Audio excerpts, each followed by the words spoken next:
పత్రికా మిత్రులందరూ కూడా నమస్కారం. జగిత్యాల జిల్లా కేంద్రం ఏర్పడిన తర్వాత మన గౌరవ ముఖ్యమంత్రి గారు ఏ విధంగా అయితే మాట ప్రకారం జగిత్యాల జిల్లా ఇస్తానని ఉద్యమకాలంలో చెప్పడం జరిగింది. అది మళ్ళీ 2014 ఎలక్షన్ల సందర్భంలో కూడా ప్రత్యేకంగా అప్పుడు కూడా నేనే అభ్యర్థిని ప్రస్తావించడం జరిగింది. ఆ తర్వాత ముఖ్యమంత్రి గారు 2018లోనే జగిత్యాలకు వచ్చారు. అది కూడా మళ్ళీ నా ఎలక్షన్ ప్రచారంలో బాగా అప్పుడు వచ్చిన సందర్భంలో వారు చాలా స్పష్టంగా మాట ఇచ్చిన ప్రకారం జగిత్యాల జిల్లా చేసినాం. రేపటి నాడు తప్పకుండా ఇక్కడ మెడికల్ కాలేజ్ ఏర్పాటు చేస్తామని చెప్పడం. ఇది ఎందుకు ప్రత్యేకంగా ప్రెస్ మీట్ చెప్తున్నానంటే, మధ్యలో కొన్ని పార్టీల నాయకులు మెడికల్ కాలేజ్ ఆల్రెడీ ఇప్పటికే కరీంనగర్లో 2 ప్రైవేట్ మేనేజ్మెంట్లో ఉన్నా కానీ అందులో వైద్య సదుపాయాలు 100% ఆరోగ్యశ్రీ ద్వారా ప్రభుత్వ నిధులతో అవుతుంది. దాదాపు ఒక్కొక్క హాస్పిటల్ 700 పడగలతో 1500 బెడ్ల హాస్పిటల్, 2 మెడికల్ కాలేజీలు కూడా రావడం, అందులో దాదాపు 70-80% సీట్లు కూడా గవర్నమెంట్ కోటా నుంచి వచ్చిన వాళ్ళకే ఉంటున్నాయి. 80% సీట్లు. అదేవిధంగా 400 పడకల ప్రభుత్వ ఆసుపత్రులు. అంటే ఒక్క మాటలో చెప్పాలంటే ప్రతిభ మెడికల్ కాలేజీలో 700 పడకలు ఉంటే దాదాపు 500 పైన పడకలు ప్రభుత్వ డబ్బుతో నడుస్తున్నాయి. సెల్మెడలు కూడా అంతే, అంటే 1000 ప్లస్ 400 పడకలు ప్రభుత్వ జిల్లా ఆసుపత్రి, 1400 పడకలు ప్రజలకు ఫ్రీ ట్రీట్మెంట్ అందుబాటులో ఉన్నాయి. 2 కాలేజీలు కలిపి 350 సీట్లు ఉంటే అందులో 250 సీట్లు ప్రభుత్వం తరఫున పోయిన వాళ్ళు ఇంకెక్కువనే ఉన్నాయి. నాకు ఈ మధ్యలో మన రేషియో తెలియదు. నాకు తెలిసి అయితే 80% ఉంటుంది. కాబట్టి నెక్స్ట్ మన ఉమ్మడి జిల్లాలో అత్యంత పురాతనమైన మున్సిపాలిటీ పట్టణం, ఎప్పుడో జిల్లా కావాల్సిన ప్రాంతం, భౌగోళికంగా కూడా జగిత్యాల చుట్టే ఎటు 40-50 కిలోమీటర్లనే 12 నుంచి 15 లక్షల జనాభా, ఇటు నిజామాబాద్, ఆదిలాబాద్ ఉమ్మడి జిల్లాలకు కనెక్టివిటీ రోడ్ల ద్వారా ఇంత గొప్పకున్నది. కాబట్టి జగిత్యాలకు అవసరం అని చెప్పి 2018 కంటే ముందే 17లోనే కరీంనగర్లో కొంతమంది నాయకులు అడుగుతున్న సందర్భంలో నేను ప్రత్యేకంగా ప్రెస్ మీట్ పెట్టి కూడా చెప్పడం జరిగింది. ఇవన్నీ కూడా ప్రీతం నాయకులు కవిత గారి ద్వారా, మన ఎంపీ గారు వారి ద్వారా ముఖ్యమంత్రి గారి దృష్టికి తీసుకెళ్ళడం. ముఖ్యమంత్రి గారు నేను పోటీ చేసిన ఎలక్షన్ సందర్భంలో జీవన్ రెడ్డి గారి మీద ఏదైతే పోటీ చేసి గెలిచిందో ఆ ఎలక్షన్ ప్రచారంలో భాగంగా వచ్చినప్పుడు మన మోతే శివార్లో వారు స్పష్టంగా చెప్పడం జరిగింది. జనరల్గా కాంటాక్ట్ చేసి కూడా అడుగుతారు ఇక్కడ ఏం అవసరాలు ఉన్నాయని చెప్పి. నేను 10 చెప్పలే, ఒకటి అడిగిన, సార్ మెడికల్ కాలేజ్ ఇస్తే చాలు సార్, మిగతా అన్నీ రొటీన్గా మీరు ఇస్తూనే ఉంటారు, ఇది మాకు అత్యవసరం అని అడిగినా మెడికల్ కాలేజ్ తప్పక చేస్తామని చెప్పలేదు. అని చెప్పిన తర్వాత ఎలక్షన్ రావడం, కరోనా రావడం, కేంద్ర ప్రభుత్వం కూడా దీనిపైన ప్రత్యేకమైన దృష్టి పెడతా అని చెప్పి కొత్త మెడికల్ కాలేజ్ ఇస్తాం.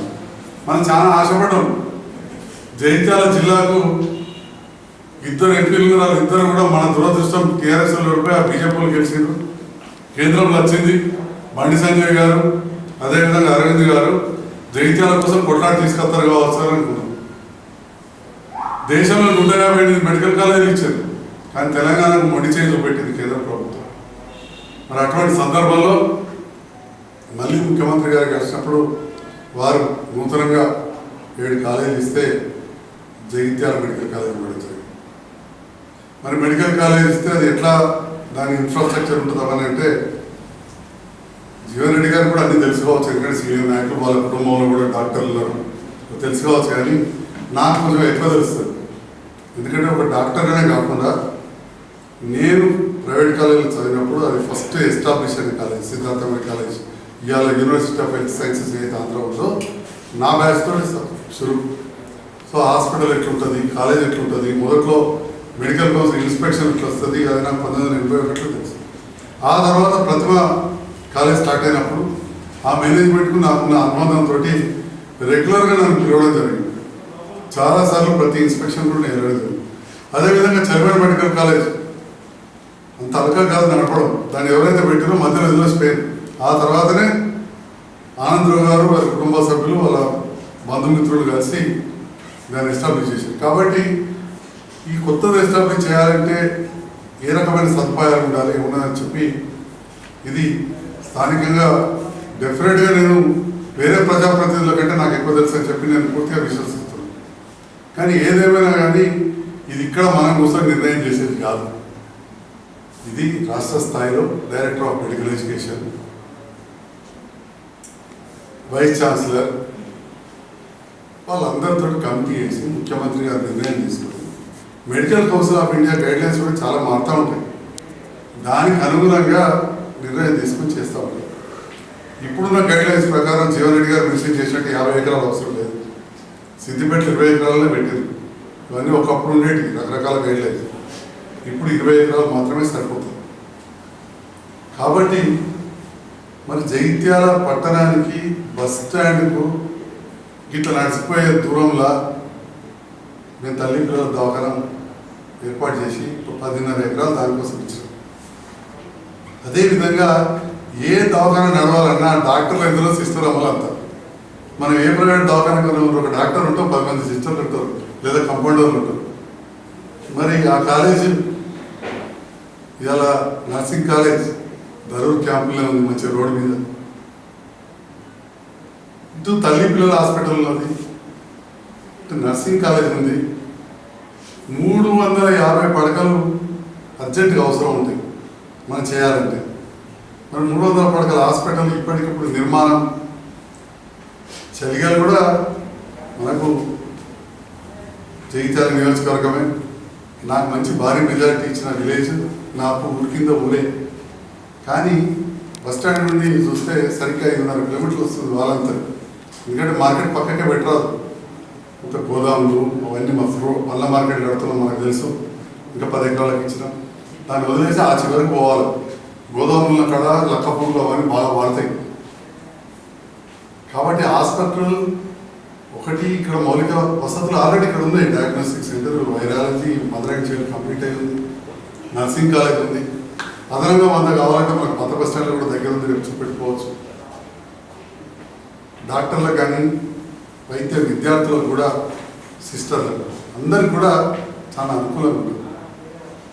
అయితే ఏదేమైనా దీని సెలక్షన్ ప్రాసెస్లో జగిత్యాలకు వచ్చిందని సంతోషపడ్డా తప్ప ఎన్నడూ ఇన్వాల్వ్ కాలేదు. కానీ జీవన్ రెడ్డి గారే పదే ఉత్తరాలు రాయడం అని చూసాను. అనౌన్స్ కాగానే ఉత్తరం రాసేసాను, చలిగల కానీ ఇక్కడ కానీ పెట్టండి అని చెప్పి. వారే ధరూర్ క్యాంపు కానీ చలిగల కానీ అని చెప్పి వారే ఉత్తరం ఉన్నది ధరూర్ క్యాంప్ అని వారే పెట్టారు. ఇప్పుడు అక్కడ ఎంపీటీసీ ఎలక్షన్ అని చెప్పి రాజకీయ లబ్ధి కోసం ప్యూర్లీ ప్రస్తుతం తాత్కాలిక లబ్ధి ఒక ఎంపీటీసీ కోసం చలిగలని చెప్పి మళ్ళీ కొత్త నాటకం మొదలైంది. అరే అట్లా కదా ఇట్లా అంటే పోనీ దీన్ని ఎందుకు రచ్చ చేయాలని చెప్పి మా చైర్మన్ గారితో దగ్గర ఉంటుందంటే మళ్ళా కౌన్సిలర్లతో చెప్పిస్తారు. ఆ కౌన్సిలర్ని అడుగుతున్న వాళ్ళ వాడకట్లలో పోయి ఒకసారి చెప్పిమన్నారు, ధరూర్ క్యాంప్ వద్దని చెప్పి ప్రజాభిప్రాయ సేకరణ చేసుకోమని ఆ కాంగ్రెస్ నాయకులు పెట్టారు కదా, వాళ్ళనే ప్రజాభిప్రాయ సేకరణ చేయమని. కాబట్టి అనవసరంగా జగిత్యాల ప్రజలకు, చలిగల ప్రజలకు, ఆ చుట్టుపక్కల 2-3 గ్రామాల ప్రజలను రెచ్చగొట్టడం, ఇవన్నీ పత్రికా ప్రకటనలు చేసి ఈ వచ్చే కాలేజీలు ఇంకా కొన్ని రోజులు ఆపాలని చెప్పి ఆలోచన ఉంది కావచ్చు వాళ్ళకి, ఎందుకంటే మాకు పేరు వస్తుందని చెప్పి. ఎందుకంటే మనం అంటున్నారు లేట్ అయినా పర్వాలేదు కానీ మంచిగా అది ఆలోచన చేయాలి. బాగా ఆలోచించేప్పటికీ జేఎన్టీ తీసుకపోయి జంగల్ వారేసినారు. జేఎన్టీ ఆ జంగల్ నాక్ సెంటర్ తీసుకపోయి నర్సింగాపూర్ కొట్టారు, జేఎన్టీ కొండగట్టుకుంటారు. నాక్ సెంటర్ రోజు పిల్లగాళ్ళు ఎవరు పోతారా? నాక్ సెంటర్ ప్లంబర్ అంటే పైపులు ఫిట్ చేసేవాడు, కరెంట్ పని నేర్చుకునేవాడు, టీవీ రిపేర్ చేసేవాడు, ఏసీ రిపేర్ చేసేవాడు కాలేదు. దాన్ని తీసుకుపోయి నర్సింగాపూర్ గుట్టలైతే జగిత్యాల 1,00,000 జనాభా పిల్లలు, చుట్టుపక్కల గ్రామాలు వాళ్ళు ఎట్లా పోవాలంటే గుట్టలకు బస్ ఎక్కి బస్ దిగి నడిచిపోవాలా? నేను మామూలు దూరం ఉందా, ఓ తవ్వు ఉందా దానికి? అంటే నువ్వు ఇది తీసుకుపోయి జీవన్ రెడ్డి గారు ఆ గుట్టాలలో, జేఎన్టీ ఈ గుట్టాలలో ఇప్పుడు తీసుకొచ్చి అత్యవసరంగా అవసరం ఉండేది వైద్య సదుపాయం. అది ఎక్కడ ఉండాలి? ఎవరైనా కోరుకుంటారు బస్ స్టాండ్ దగ్గర ఉండాలి, భూమి మీద ఉండడానికి అంతే. నిజామాబాద్లో వారి సహచర మంత్రి సుదర్శన్ రెడ్డి గారు ఎక్కడ పెట్టించారండి? ఫారెస్ట్ డిపార్ట్మెంట్ బిల్డింగ్ అంతా తీసి పారేసి బస్ స్టాండ్ దగ్గర పెట్టించండి. ఇక కొత్తగా ఏదో ఇక్కడ రద్దీ అని చెప్తున్నారు, ట్రాఫిక్ జామ్ అవుతుందని చెప్తున్నారు. వాళ్ళ అంచడు కూడా ఒక విద్యావంతుడు నాకు వచ్చి ట్రాఫిక్ ఉంటుంది కదనే కాబట్టి ఏం ట్రాఫిక్ ఉంటుందండి? ఒకటి జాతీయ రహదారి, రెండోది 500 కోట్లతో కడుతున్నాం. ఆ కెనాల్ మూసేమా? అక్కడ రోడ్డు ఉన్నది, అటు ఉత్తరానికి రోడ్డు ఉంది, అటు పడమటికి రోడ్డు ఉంది. దక్షిణానికైతే మనదైనా డిపోను గోదాము ఎంతంత పెద్ద రోడ్డు పెట్టుకోవచ్చు. 4 దిక్కుల రోడ్డు ఉంటుంది. ఇప్పుడు ఏదైతే 29 ఎకరాలలో 27 ఎకరాలు ఆల్రెడీ ఐడెంటిఫై చేసేసారు. మిగతాది కెనాల్ అడ్డు రోడ్డు అని కలుపుకుంటే 29 ఎకరాలు. 4 దిక్కుల రోడ్డు ఉండే ప్రాంతం అంత అరకే ఎక్కడ కూడా దొరకదు. 4 దిక్కుల అది కూడా 29 ఎకరాలు. మనకి 20 ఎకరాలు అవసరం. ఇవన్నీ వస్తే ఇంత బాగున్నది. కాబట్టి జీవన్ రెడ్డి గారిని ప్రత్యేకంగా కోరుతున్నాం. వారి ఆన్సర్లను కూడా అనవసరంగా రాజకీయాలకు తాగేది. ఈ సందర్భంలో ఒక విషయాన్ని కూడా మీడియా ద్వారా ప్రజలకు తెలియజేస్తున్నాం. నాయకులందరూ కూడా చైర్మన్ గారు ఉన్నారు, మున్సిపల్ చైర్మన్ గారు ఉన్నారు, మా పట్టణ అధ్యక్షులు, కౌన్సిలర్స్ ఉన్నారు. మీడియా ద్వారా తెలియజేస్తున్నా, శుభవార్త ఇస్తున్నా. 3 నెలల్లో 300 పడకల ఆసుపత్రి కట్టబోతున్నాం. తల్లి పిల్లల ఆసుపత్రి పైన 3 నెలల్లో ఆల్రెడీ టెండర్లు పిలిచారు. 10th last date. అటువంటి ఏజెన్సీని రమ్మని చెప్పారు. ఏదో తోటి పెట్టడాలని నేను కూడా కడతాను కాదు. అత్యంత వేగంగా 3 నెలల్లోనే 300 పడకల ఆసుపత్రి అయ్యే విధంగా తల్లి పిల్లల ఆసుపత్రి, దాంతోపాటుగా కాంపౌండ్ అవన్నీ వేయడానికి కూడా, అదేవిధంగా నర్సింగ్ కాలేజ్ కూడా కొంత అసంపూర్తి ఉంది. అది కూడా చేయడానికి ఆల్రెడీ అన్ని కార్యక్రమాలు జరుగుతున్నాయి. 3 నెలలలో ధరూర్ క్యాంప్లో తల్లి పిల్లల హాస్పిటల్ పైన 300 పడకల ఆసుపత్రి రాబోతున్నాయని చెప్పి మీడియా ద్వారా జగిత్యాల ప్రజలకు శుభార్త తెలియబోతుంది. దీంతో పాటుగా కాలేజ్ విషయాల్లో పత్రికల్లో ఇవ్వాలని విషయం నిర్ణయం తీసుకున్నారని ఒక మంచిర్యాల పని కూడా దానికి ఇంకా పూర్తి సమాచారం నాకు లేదు. కాలేజ్కు ఆ గోడౌన్స్ కొన్ని తీసేసి గోదాములు జరిపేసి కొన్ని కొత్త గోదాములు ఉన్నాయి, R&D బిల్డింగ్స్ ఉన్నాయి. వాటిని ఉపయోగించుకోగలిగితే తొందరగా అవుతుంది కాబట్టి. ఎందుకంటే R&D బిల్డింగ్లు 16,000 స్క్వేర్ ఫీట్ ఉంది. 16,000 స్క్వేర్ ఫీట్ ఇలా కట్టాలంటే దగ్గర 4 కోట్ల రూపాయలు. తక్కువ మంచిగా ఉన్నాయి బిల్డింగ్స్, R&D గెస్ట్ హౌస్. అదేవిధంగా 60,000 స్క్వేర్ ఫీట్ గోదాములు కొత్తగా ఉన్నాయి, బ్రహ్మాండంగా కట్టినాయి, చాలా మంచి సీలింగ్ తోటి. అవి టెంపరీగా ల్యాబ్స్కు వాటన్నిటికీ కూడా వాడుకోవచ్చు. కాబట్టి మొన్ననే TSMIDC R&D అధికారులు రావడం జరిగింది. అవన్నీ కూడా ఫొటోస్ అవన్నీ తీసుకెళ్ళింది, దానిపైన చర్చిస్తుంది. సో కాలేజ్ గురించి ఇప్పుడే నేను ఇంత తొందరగా మీకు చెప్పవలసి, కానీ ఒక డాక్టర్గా పూర్వ వైద్య విద్యార్థిగా హాస్పిటల్ కాలేజ్ ఒక్క దగ్గర ఉంటేనే కన్వీనియంట్ ఉంటుంది. ఎందుకంటే నేను చదువుకున్న కాలేజీలో హాస్పిటల్ అట్లనే 6 నుంచి 7 కిలోమీటర్ల దూరం ఉండింది విజయవాడలో. ఎంత కష్టమయ్యేదంటే ఒక ఫస్ట్ ఇయర్ మాత్రమే కాలేజీ ఉంటుంది, హాస్పిటల్తో పని ఉండదు. ఆ తర్వాత 2వ సంవత్సరం నుంచి హౌస్ సర్జన్ అయిపోయేంత వరకు, ఆ తర్వాత పోస్ట్ గ్రాడ్యుయేట్లకు ప్రతిరోజు ఉదయం అంతా హాస్పిటల్లో క్లాసెస్ ఉంటాయి, మధ్యాహ్నం నుంచి కాలేజీలో క్లాసెస్ ఉంటాయి. రేపటి నాడు 150 మంది వైద్య విద్యార్థులు, వాళ్ళ అధ్యాపకులు, వాళ్ళందరూ కూడా ప్రతిరోజు ఆడ టిఫిన్ చేసి, ఇన్ కేసు మనం చేయగలిగితే ఆడ టిఫిన్ చేసి వీడికి రావాలి ధరూర్ క్యాంప్. ఈడ పేషెంట్లను చూడాలి, నేర్చుకోవాలి. వీడికెళ్ళి మధ్యాహ్నం మళ్ళీ తిరుగుతుంది హాస్పిటల్ కాలేజ్ ఆడబెడితే మళ్ళీ ఆడుకోవాలి, అన్నం తినాలి, క్లాస్ అటెండ్ చేయాలి. అంటే 150 మంది విద్యార్థులు, ఒక 5 ఏళ్లలో 750 మంది విద్యార్థులు. ఇన్ కేసు అది అక్కడ ఇది ఇక్కడ ఉంటే నన్ను అయితే తిట్టుకుంటూ ఖాయం. సంజయ్ డాక్టర్ సాబ్ ఒక ఎమ్మెల్యేగా గెలిచి మా డాక్టర్గా రోజు మమ్మల్ని 6 కిలోమీటర్లు అప్పు, 6 కిలోమీటర్లు డౌన్, పొద్దున్న రావాలి, పగలు పోవాలి, 12 కిలోమీటర్లు మమ్మల్ని తిప్పుతున్నాడని చెప్పి తప్పక తిట్టుకుంటూ పోవాలి. కాబట్టి నా సలహా, ఏదో చేయగలకు ఈ రాజకీయాలు కాదు, వైద్య విద్యార్థులు. ఎందుకంటే వాళ్ళు చదువుకుంటేనే బాగుంటారు. వాడి బీద వాళ్ళు ఉంటారు వైద్య విద్యార్థులు, రావాలంటే వాళ్ళ ఖర్చు కాదండి. కాలేజీ బస్సులు పెడతాం కావచ్చు, ఎన్ని బస్సులు పెడతాం, 150 అంటే రోజు 3 బస్సులు రావాలి పోవాలి. కాబట్టి అంటే వైద్య విద్యార్థుల కోసం కావచ్చు, ప్రజల విషయంలో కూడా ధరూర్ క్యాంపులోనే ఆ స్థలం ఆసుపత్రిలో ఏర్పాటు చేయాలి, కాలేజ్ కూడా ఏర్పాటు చేయాలని నేను గౌరవ ముఖ్యమంత్రి గారు కోరుతా ఉన్నా. మొదట్లో నేను కూడా అనుకున్నా ఇక్కడ స్థలం సరిపోదేమో, కాలేజ్ అక్కడ పెడదామని అనుకున్నా. కానీ ఇక్కడ గోదాములు కూడా అవసరమైతే షిఫ్ట్ చేయడానికి గౌరవ మంత్రివర్యులు నిరంజన్ రెడ్డి గారు ఒప్పుకోవడం కూడా జరిగింది. మార్కెట్ ఆగ్రోస్ గోదాములు మరి కలిసినప్పుడు సానుకూలంగా స్పందించారు ఇక్కడ మాట్లాడినప్పుడు. కాబట్టి 29 ఎకరాలు ఇక్కడ వస్తే మాత్రం డెఫినెట్ ఇది బ్రహ్మాండంగా ఉంటుంది. దానికన్నా మళ్ళీ పక్కనే నర్సింగ్ కాలేజ్ ఉంటుంది. కాబట్టి నేను కాంగ్రెస్ నాయకులు ముఖ్యంగా, ఇక్కడ కాంగ్రెస్ నాయకులు ఎక్కువ రాజకీయం చేస్తున్నారు, జీవన్ రెడ్డి గారు వారు అంచారు వారికి దయచేసి కోరుతున్నా, ప్రతి దాంట్లో రాజకీయాలు వద్దు. ఇది ప్రజలకు ప్రతిరోజు అవసరం ఉన్న వ్యవస్థ, ఇదొక పెద్ద వ్యవస్థ. దయచేసి రాజకీయాలు చేయకుండా దీన్ని సత్వరం ఏర్పాటు చేయడంలో అడ్డం పడకుండా వచ్చే విద్యా సంవత్సరం నుంచే ప్రారంభం కావాలంటే మాత్రం ధరూర్ క్యాంపే అనువైన స్థలంగా నేను భావిస్తున్నా. ఇది వాస్తవం కూడా. హాస్పిటల్ మళ్ళీ మీడియా ద్వారా తెలియస్తున్నా 3 నెలల్లో కంప్లీట్ కాబోతుందండి. ఇది శుభవార్త, సంతోషంగా నవ్వుకుంటే చెప్తున్నాను. ఎందుకంటే బీద బడుగు బలైన వర్గాలకు అవసరం ప్రభుత్వ ఆసుపత్రి. కాబట్టి అర్జెంటుగా దాన్ని మదర్ అండ్ చైల్డ్ హాస్పిటల్ పైన పక్కకు కలిపి అవసరం పడితే ఇన్ఫ్రాస్ట్రక్చర్ కంపెనీ మంచి దాన్ని తీసుకొని చేస్తున్న టైం బౌండ్ పెట్టారు. పెట్టేటోళ్ళు వస్తే అయ్యేది కాదు. ఇంత ఫాస్ట్గా అయ్యే విధంగా ఆల్రెడీ టెండర్లు పిలిచింది. మేము కాంగ్రెస్ వాళ్ళలాగా రాజకీయం చేయను. మళ్ళీ చెప్తుంది ఇక రాజకీయాలకు వస్తాం. నేను అయ్యా జీవన్ రెడ్డి గారు మీలాగా నేను రాజకీయం చేయను ప్రతిరోజు. ఆనాడు మీ ప్రభుత్వం కిరణ్ కుమార్ రెడ్డి గారి నేతృత్వంలో ఎల్రమణ గారు ఎమ్మెల్యే, మీ ఎంపీ మధ్యాస్కి గారు ఎంపీ ఉన్న సందర్భంలో నర్సింగ్ కాలేజ్ వస్తే మీరు స్థలాన్ని ఇవ్వనీయలే, స్థలం ఇవ్వలేదు. వాళ్ళు ఫౌండేషన్ అనామతి వేసిపోయినాడు. ఐఎంఏ బిల్డింగ్ దగ్గర ఇప్పుడు ఉన్నదాని దగ్గర పటీనే వేసిపోయింది. మీ ఎంపీ ఉండి స్థలం ఇవ్వలేదు. మరి ఎవరు అడ్డం పడ్డారనేది నేను చెప్పే అవసరం లేదు. తెలంగాణ రాష్ట్రం ఏర్పడిన తర్వాత ఎల్రమణ గారు నా రాజకీయ ప్రత్యర్థి అయినా, ఆనాడు ఇప్పుడు మేము ఒకటే పార్టీలో కానీ రాజకీయ ప్రత్యర్థి అయినా 3-4 నెలల తర్వాత నాకు ఫోన్ చేసింది. నాకు ఇప్పటికీ ఆదుకుంది. కార్లట్లో నా జంబియా దగ్గర వస్తారు. ఫస్ట్ ఫోన్ అదే.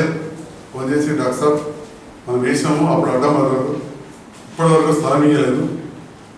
మీ డాక్టర్ల సహకారంతో, ఎందుకంటే అన్ని రోజులు ఈ నర్సింగ్ విద్యార్థులకు ప్రైవేట్ స్కూల్లో పెడితే, ఇంట్లో పెడితే కిరాయి మేము డాక్టర్లందరూ కలిసి 3.5 లక్షలు జమ చేసి ఇచ్చాం.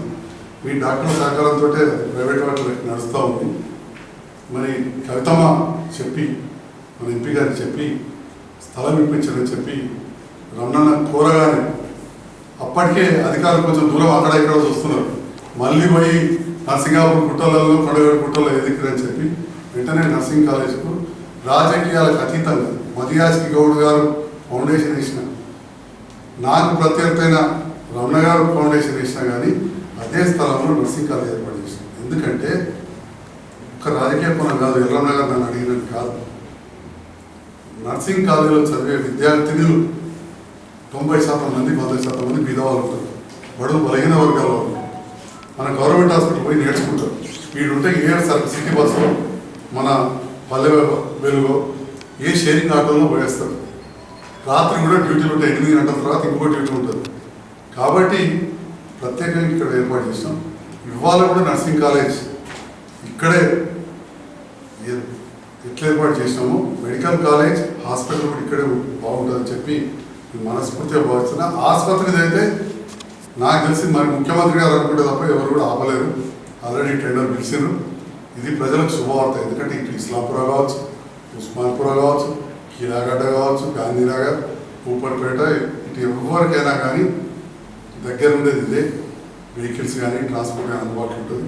కొందరు ట్రాఫిక్ అని చెప్పి కొందరు మాట్లాడుతున్నారు. ప్రజలకు మీడియా ద్వారా తెలుస్తున్నా బ్రహ్మాండంగా 4 ఫీట్ల రోడ్ ఉంది.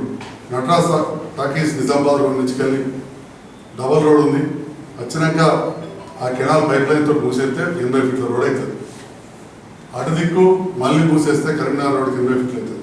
ఇటు డిపో మధ్యలో ఇప్పటికే 40 ఫీట్లది, మనం కావాలంటే ఇంకా పెద్దగా చేసుకోవచ్చు. తూర్పుకి అయితే జాతీయ రహదారి కావాలంటే 20 ఫీట్లు ఎక్కువ జరిగిన ఉంటుంది, బ్రహ్మాండంగా మనకు ఉంటుంది. కాబట్టి ట్రాఫిక్ ఇబ్బంది ఉండదు.